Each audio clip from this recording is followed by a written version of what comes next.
Hey everyone, today I just wanted to cover something. I saw a video on TikTok where somebody said that an empath is somebody that chooses love. That makes absolutely no sense at all.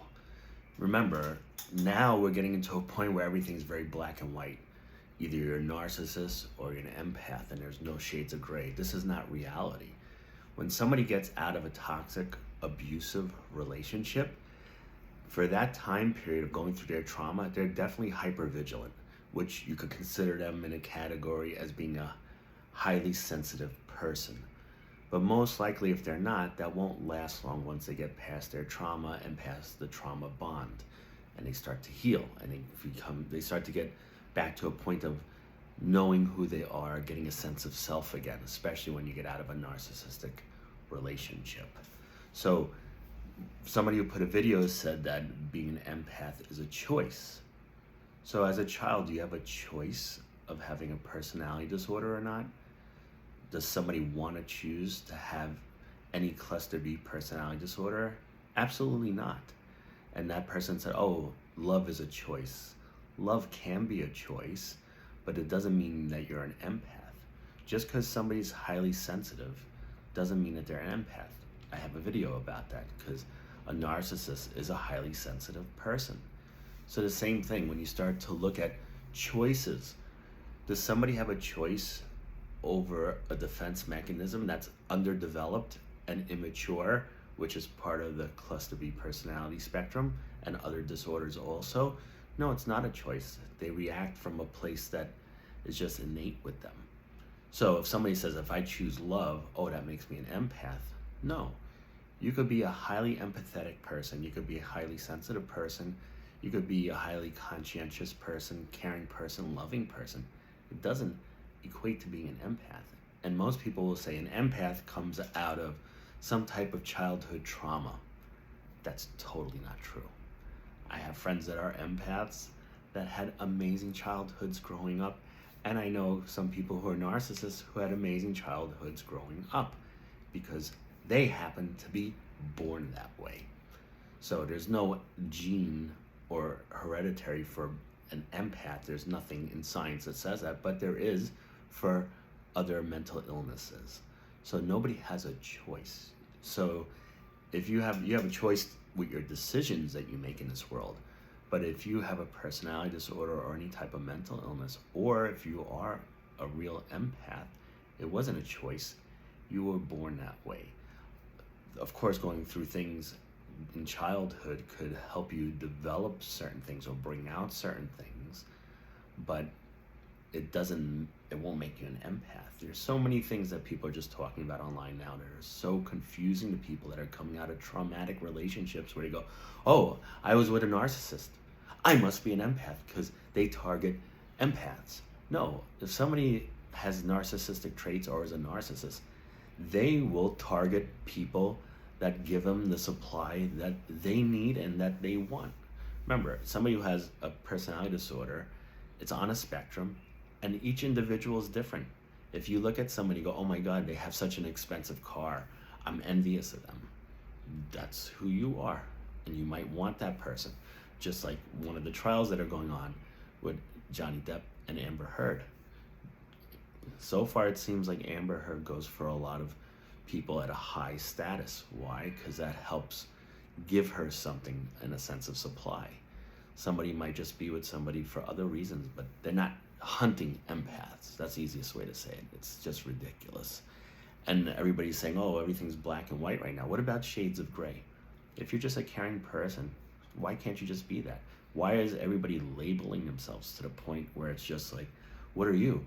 Well, I'm a cisgender male, blah, blah, blah, blah, blah. It's like, it's ridiculous. And the people who are against labels have created more microlabels. So people are just giving so much bad information out there. Somebody who's an empath, you don't become one for a short period of time. You don't become one because of trauma. That might be something that is just within your karma, and that's what you've experienced. But people don't become empaths from trauma. I know too many people that had amazing childhoods. So that's debunked. I know people had great childhoods growing up and they happen to be narcissists. That's debunked. So the only thing is with the cluster B, it could be hereditary also. So you got nature versus nurture. An empath, there's no gene for it. So if you happen to be one, you happen to be one. It's not going to go away, and it's not going to develop at a certain time, where you go, oh, I just got to have a toxic relation. I'm highly sensitive. Oh, I'm an empath. A year later, you're fine, thank God. Oh, I'm not an empath anymore. If you are one for life.